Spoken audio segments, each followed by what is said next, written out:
Listen, just one more thing. Hello there. Welcome to my review of Columbo Season 10, Episode 2. Caution, murder can be hazardous for your health. First broadcast on the 20th of February 1991 on ABC. Written by Sonia Wolf, Patricia Ford and April Raynell in their only credited writing jobs, and directed by returning director Daryl Duke. The episode begins with a film noir feel as a man and woman discuss the fact that the woman's husband is waiting in a car outside, planning to kill the man. However, she has fallen for the man, and the new plan is to kill the husband. This could be a new stylistic choice for the show, however something is a little off with the realism. It feels fake, because it is. It's a reconstruction of a real crime on a crime show similar to Unsolved Mysteries, and our Robert Stack is Wade Anders, played by a returning George Hamilton, who was last seen in A Deadly State of Mind. The show ends and we get the sense that his friendly, outgoing persona may be a little forced. This is Betty, Martin, and Tina. They're big fans, and we need you in the monitor. Hi. Forgive me. Great to... As he rushes through a meet and greet with some fans. Later on, as they are preparing for the next show, he is confronted by an old friend, Bud Clark, who has proof Anders starred in an adult film with an underage actress some years ago. Oh, I see that I have your interest now. Clark was a competitor for the job of hosting Anders' show and wants revenge. It's pretty clear already who is the murderer and who is the victim here, as Clark leaves and Anders eyes the empty cigarette packet he left behind. When Anders goes to his office with a fresh pack of cigarettes, a mysterious bottle and some rubber gloves, the answer would appear to be yes. In this scene we also get a hint as to where the slightly unwieldy title comes from. The next day he comes back to his office and sets up his alibi, using security camera footage to indicate he's going to be there all day when he commits the murder. Again, borrowing from a previous episode, this time playback, although here it's to set up an alibi rather than record a murder. He then goes to meet Clark, swapping the cigarettes as Clark sets up his video evidence. He then keeps Clark talking as he waits for the poison to take effect. Told you those things were gonna kill you. He then sets about setting the scene and destroying the evidence against him.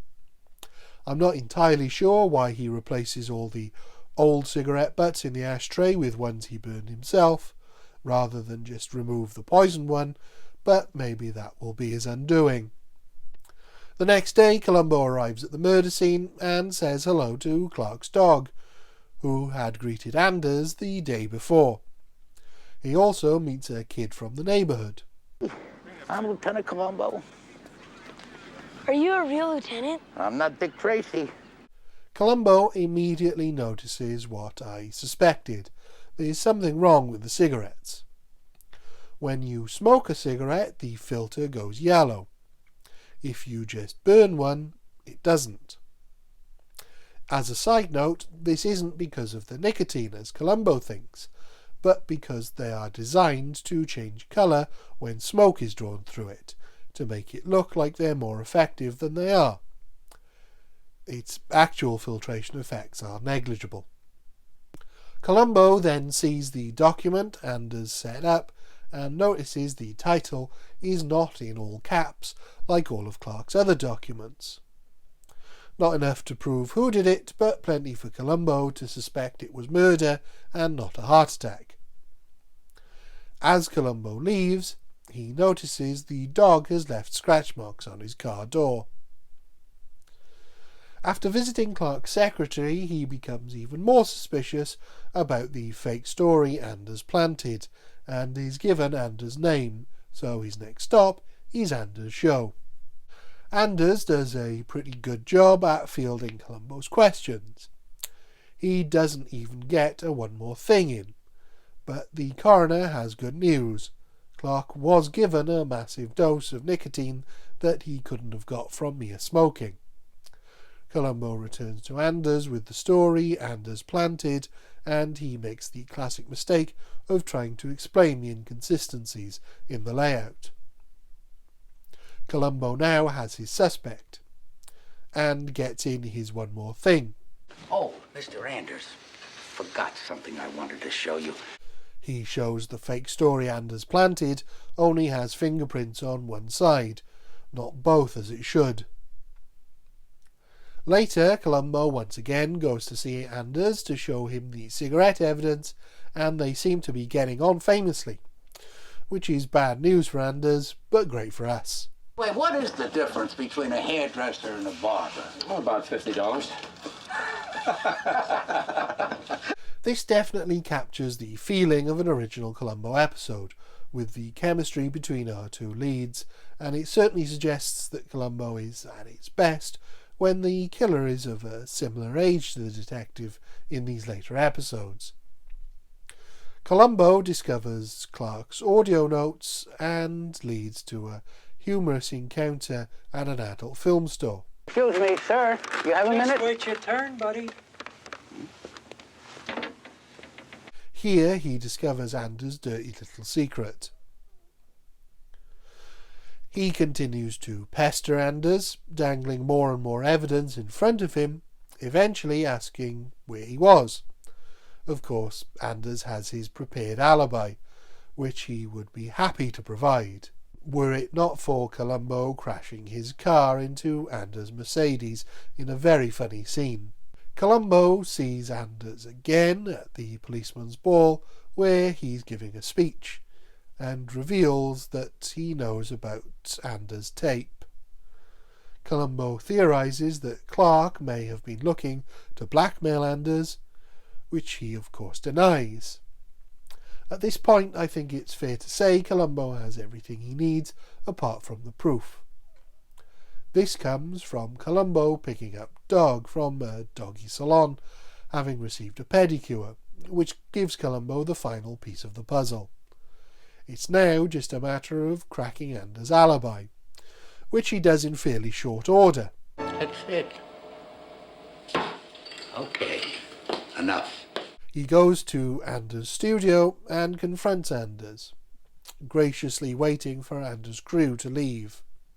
He's clearly now rattled as Columbo makes him watch the surveillance tape, pointing out that the hedges were neatly trimmed when he entered the office, but when he supposedly left that same evening, the hedges had not been cut.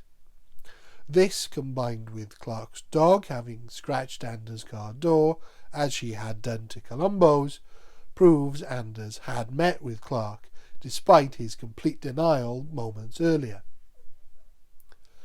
For me, this episode, more than any other so far, captures the spirit of the original series. Columbo spotting small but significant details at the crime scene, the elaborate murder and cover-up, the unravelling of that cover-up by presenting the murderer with all of his mistakes, so he has to come up with these excuses for those details, and the gotcha being something insignificant that the killer overlooked. The chemistry between Falk and Hamilton and the humour also adds to the feeling of the older episodes. It also sets everything up so well, and if you are paying close attention, you have a good chance of solving this before the reveal, which gives it an extra dimension. It's not perfect. I don't think the gotcha is quite strong enough, and while I like the nods to the earlier episodes, the murder is a little derivative. But those are also things I can overlook in isolation, and it's just a lot of fun. For those reasons, this has to be a 5 out of 5 for me. Thank you. Goodbye.